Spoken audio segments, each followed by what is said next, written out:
Buongiorno a tutti amici di Angolo Nerazzurro, bentornati sul canale, buona domenica. Andiamo anche oggi con le ultime in casa Inter, naturalmente si parla dello stop del CONI a Calaidi e andremo a fare chiarezza su quanto avvenuto, visto che ieri ne abbiamo parlato, però chiaramente era una notizia che era appena uscita e quindi mancavano diversi dettagli. E poi andremo a vedere anche quelle che, ecco, già vengono citate delle alternative se eventualmente Calaili non dovesse ricevere l'idoneità sportiva. Si parla anche di Jones e di un Inter che sta per iniziare il raduno, domani inizierà ufficialmente la stagione 26-27, poi il ritiro sarà da giovedì. Andiamo con ordine, iniziamo dalla Gazzetta dello Sport che titola Calaili problema Inter, l'esterno farà nuovi esami, colpo in sospeso. Si parla ovviamente dello stesso argomento anche sul Corriere dello Sport e leggiamo ansia Calaili, domani la risonanza, l'Inter in attesa è preoccupata. La richiesta fatta dal CONI di ulteriori accertamenti per ora ferma l'ok sull'affare per l'esterno israeliano. E naturalmente scrive anche Tutto Sport che già cita delle alternative sulle quali però ci arriviamo dopo. Leggiamo ai Calaili stop Inter Rorer derby per Guela 2, ovviamente si accelerano già i tempi per quanto riguarda le alternative. Per l'israeliano problemi nell'ottenere l'idoneità fisica. Previsti nuovi accertamenti cardiologici approfonditi e visita specialistica. Piano B sfida al Milan. Ecco, facciamo un attimo chiarezza su cosa è successo con Hanan Kalaili, perché in molti avevano sottolineato, ma se l'Inter aveva già fatto dei controlli all'Istituto Humanitas di Rozzano, perché il CONI non ha dato l'idoneità sportiva? E qualcuno già gridava al complotto. Ecco, iniziamo a chiarire questo equivoco. Non c'è nessun complotto, sono tipi di esami differenti. Perché l'Inter a Rozzano ha fatto degli esami anche dal punto di vista traumatologico, dal punto di vista ortopedico e sicuramente avranno fatto degli esami non approfonditi come l'Istituto di Medicina Sportiva del CONI, che ovviamente deve dare solo l'idoneità sportiva. Dal punto di vista ortopedico e traumatologico, ovviamente è un qualcosa che riguarda la società, che deve assicurarsi che quel calciatore non abbia dei problemi, come per esempio è capitato ad Ederson al Manchester United. L'Istituto di Medicina Sportiva del CONI si concentra sulla parte cardiologica e pneumologica, quindi ecco, diciamo quelle che possono mettere a rischio la vita praticamente dell'atleta. E il punto è che per gli esami fatti dall'Inter a Rozzano era tutto ok, il CONI ha fatto ulteriori esami ovviamente più approfonditi perché, come detto, deve dare l'idoneità sportiva e non ha stoppato l'idoneità sportiva, non ha detto no, Calailli non ha l'idoneità sportiva, ma ha soltanto richiesto un supplemento di esami che sarà valutati poi da una parte terza, ecco, per così dire, da una commissione specialistica. Non è stato riportato esattamente qual è il problema, però le indiscrezioni parlano di un nuovo elettrocardiogramma. Non significa che Calaili sicuramente non potrà giocare nell'Inter, è un campanello d'allarme e se ne saprà di più tra domani e dopodomani al massimo, quindi ci sarà insomma l'esito definitivo se Calaili avrà ricevuto l'ok e quindi l'idoneità sportiva e il supplemento di esami è stato soltanto un qualcosa per una maggiore sicurezza oppure se effettivamente c'è qualche problema e quindi Calaili non riceverà l'idoneità sportiva. In quel caso naturalmente l'esterno tornerà all'Union Saint-Gilloise e l'Inter si troverebbe a dover cercare un altro calciatore sulla corsia di destra e sarebbe chiaramente, oltre al dispiacere umano per il ragazzo, perché in primis c'è la salute di un ragazzo di 22 anni e dopodiché c'è la parte, ecco, sportiva, l'Inter si troverebbe in un certo senso spiazzata, si tornerebbe a dover cercare da zero un nuovo esterno. Andiamo anche avanti con gli articoli, poi dopo arriveremo sulla parte relativa al calciomercato e leggiamo: in Italia decide la legge, all'estero il giocatore. Ecco, per esempio, le leggi in Italia sono molto più stringenti rispetto a quelle all'estero, perché nelle altre nazioni ci sono gli esami per l'idoneità sportiva, però l'ultima parola spetta al calciatore. Il calciatore può anche decidere di assumersi la responsabilità e quindi di giocare lo stesso. In Italia no, in Italia c'è la legge, c'è l'Istituto di Medicina Sportiva del CONI e l'ultima parola spetta appunto ai medici. Se non si riceve l'idoneità sportiva, praticamente non c'è nessun modo di giocare. Quindi, per fare un esempio, Calaili in Italia, se non dovesse ricevere, perché è chiaro, mettiamo in chiaro questo, non è stato uno stop definitivo, se non dovesse ricevere l'idoneità sportiva potrebbe comunque giocare ma all'estero. E direi però che su questo ecco, qualcuno, soprattutto quando c'è stato l'esempio di Bove che non può giocare in Italia ma gioca in Inghilterra, l'esempio di Eriksen, ecco, qualcuno aveva ipotizzato l'Italia dovrebbe allinearsi alle leggi degli altri paesi. Io penso che sia uno dei pochi aspetti forse in cui dovrebbero essere gli altri paesi ad allinearsi alle leggi italiane, perché la salute viene sempre prima rispetto alla parte sportiva, rispetto alla carriera, rispetto alla parte tecnica, e lasciare la scelta al giocatore significa comunque che magari un medico ha visto che ci sono dei rischi per la salute, dei rischi per l'incolumità del ragazzo, e si dice però se vuoi assumerti il rischio della vita, scelta tua.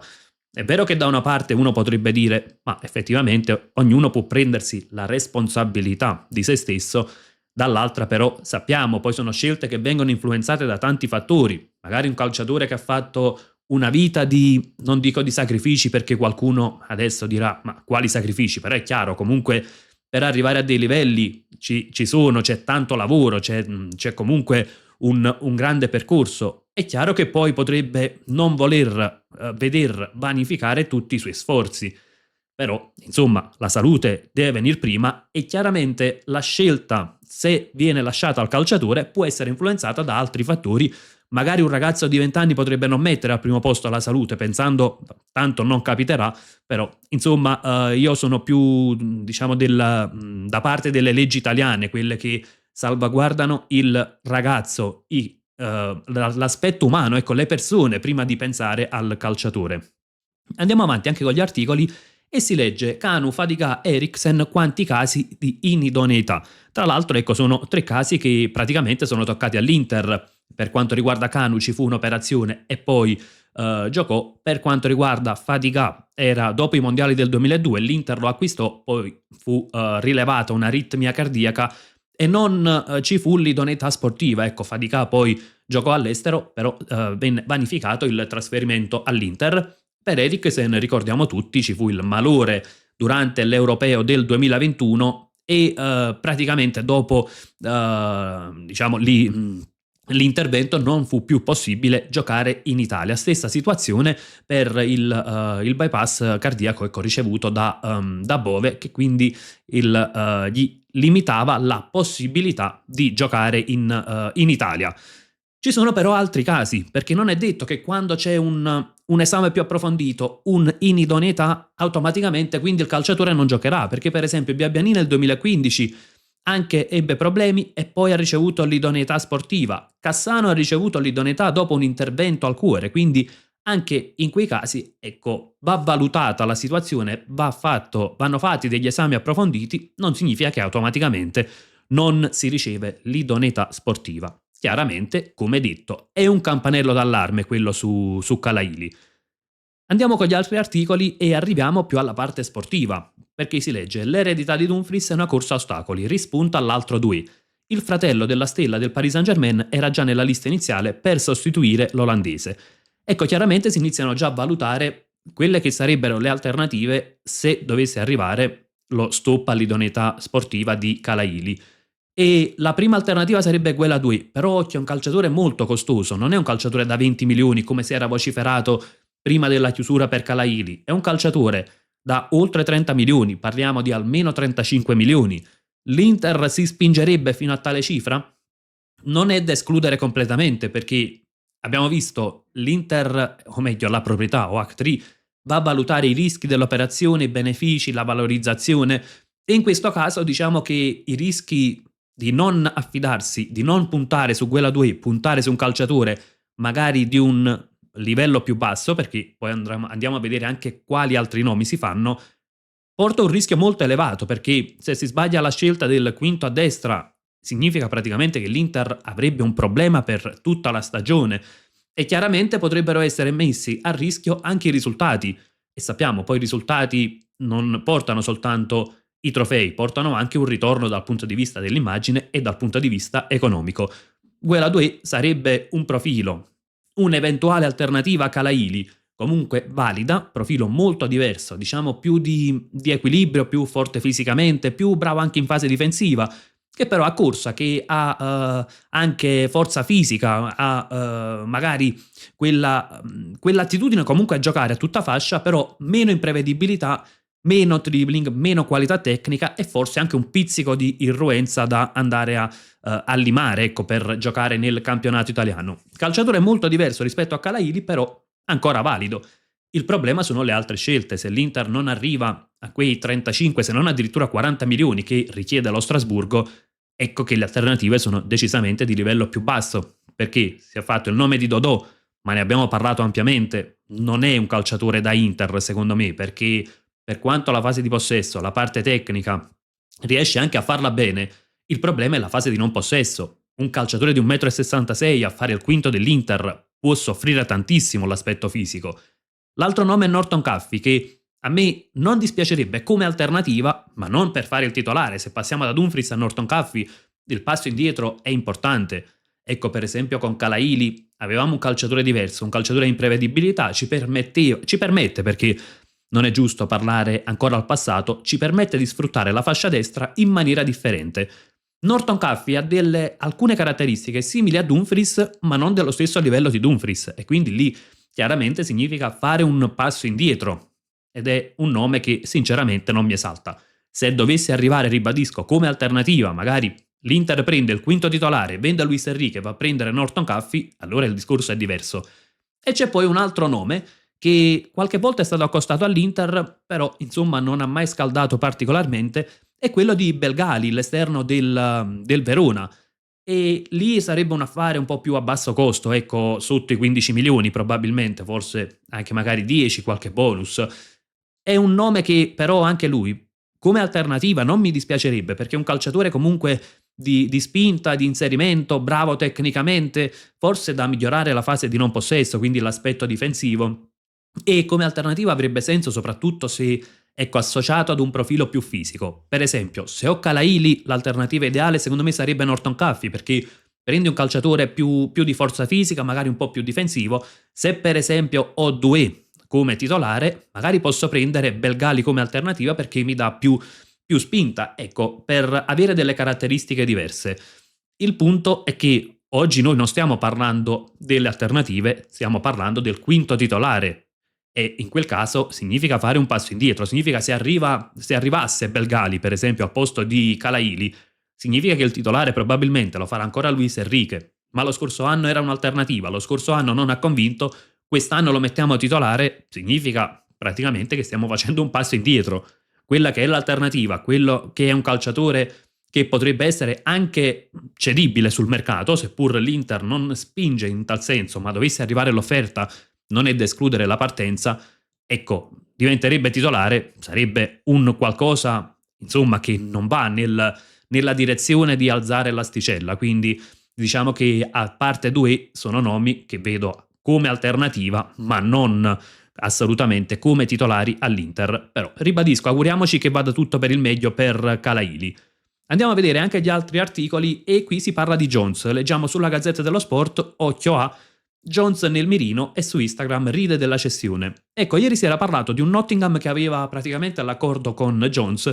Jones ha risposto via social che oggi prendono sempre più importanza, ecco, le risposte via social, con una faccina, come si usa chiamarle, perplessa, praticamente a smentire. Non c'è nessun accordo col Nottingham, il calciatore preferisce ancora l'Inter ed è stato confermato anche da diversi media sportivi. Il punto è che l'Inter in questo momento non può assolutamente accelerare su Jones, l'Inter ha altre priorità, in primis ha la priorità del quinto adesso di risolvere la situazione Calaili, poi c'è il difensore. È chiaro che oggi non c'è nessun accordo col Nottingham e Jones preferisce l'Inter, ma nel calciomercato tutto può cambiare anche nel giro di qualche giorno. L'Inter non può accelerare, il Nottingham magari propone un'offerta interessante, può cambiare la situazione. Ad oggi non c'è assolutamente l'accordo. Leggiamo poi, domani riapre la Pinetina, esami e test. Ecco, domani inizia, come detto, la stagione 26-27, ci sarà la presentazione della stagione con Marotta, con Chivu, poi da giovedì l'Inter sarà in ritiro. Concludiamo anche con gli altri due articoli. leggiamo sul Corriere dello Sport: Pepo pronto all'esame da titolare, Martinez ha atteso 2 anni e adesso può giocarsi la sua grande occasione. Ecco, praticamente Martinez adesso ha la grande occasione della carriera, essere titolare in un club di primissima fascia, e chiaramente dovrà cercare di convincere l'Inter, perché l'Inter ha preso comunque un secondo affidabile, un secondo che sarebbe pronto nel caso in cui Martinez non dovesse dare delle garanzie. Anche perché faccio questo discorso? Perché Martinez è stato scelto soprattutto per evitare l'investimento in porta. Partiamo da qui, ecco, se l'Inter avesse avuto un'altra situazione, non avesse avuto per esempio la necessità di investire in difesa, di investire sul quinto a destra, secondo me il portiere lo avrebbe preso. Siccome l'Inter deve fare altri investimenti e Martinez quelle poche volte che è stato chiamato in causa non ha fatto male, ecco che è cambiata lo scenario. Però anche la scelta Provedel sicuramente va in quella direzione di un club che non ha sicurezza al 100% di Martinez, e quindi va a prendere un secondo che potrebbe fare anche il titolare nel caso in cui Martinez non dovesse rendere come ci auguriamo. Io penso che sia comunque un buon portiere, penso che sia non un top player, però un portiere che può dare sicurezze, sicuramente più sicurezze rispetto al Sommer dello scorso anno, e speriamo insomma che Pepo sfrutti la grande occasione della sua carriera. Concludiamo anche con l'ultimo articolo, è un articolo di Tutto Sport, e leggiamo: Chivu riparte dai muscoli di Pio, in attacco c'è solo lui. Mentre il club lavora per il rinnovo di contratto fino al 2031, raddoppiandogli l'ingaggio. Ecco, praticamente nei primi giorni di raduno, di ritiro, tra gli attaccanti titolari ci sarà, cioè titolari, ovviamente parliamo di attaccanti in rosa, non titolari, 4 che compongono il reparto avanzato dell'Inter. Ci sarà soltanto Pio Esposito, perché Bonnia è il supplemento di vacanze perché è stato impegnato al Mondiale, Thuram e Lautaro sono entrambi in semifinale al Mondiale, tra l'altro proprio stanotte è arrivato anche il passaggio del turno dell'Argentina, e quindi Chivu inizierà a lavorare avendo soltanto Pio dei 4 a disposizione. Mentre la società lavora anche al rinnovo, ha una scadenza nel 2030, porteranno la scadenza al 2031, si lavora al rinnovo soprattutto per dare diciamo così, un premio, un merito dal punto di vista economico a ciò che oggi rappresenta Pio Esposito. La gente chiede 3 milioni, l'Inter vorrebbe passare ad aumenti più graduali, però insomma al momento non c'è nessun rischio che non ci sia il rinnovo, c'è grande ottimismo da entrambe le parti, insomma sembra quasi una formalità arrivare all'accordo, anche perché Pio Esposito è fermamente convinto di rimanere all'Inter, l'Inter punta ad occhi chiusi sul calciatore, quindi diciamo che resta soltanto poi da trovare l'accordo sulle cifre, ma c'è tutto il tempo, anche perché non è una scadenza imminente. Ragazzi, aspetto anche le vostre considerazioni nei commenti, sia sulla situazione Calaidi, sulle leggi italiane e su quelle che sarebbero le eventuali alternative, che speriamo non ce ne sia bisogno, in primis per il ragazzo e per la salute di Hanan Calaidi, e poi naturalmente per l'aspetto sportivo legato all'Inter. Fatemi sapere anche la vostra su tutti gli altri nomi, su tutte le altre notizie di mercato e non, e naturalmente, come facciamo di solito, confrontiamoci nella sezione commenti, e come sempre io vi lascio con un gran bel Forza Inter.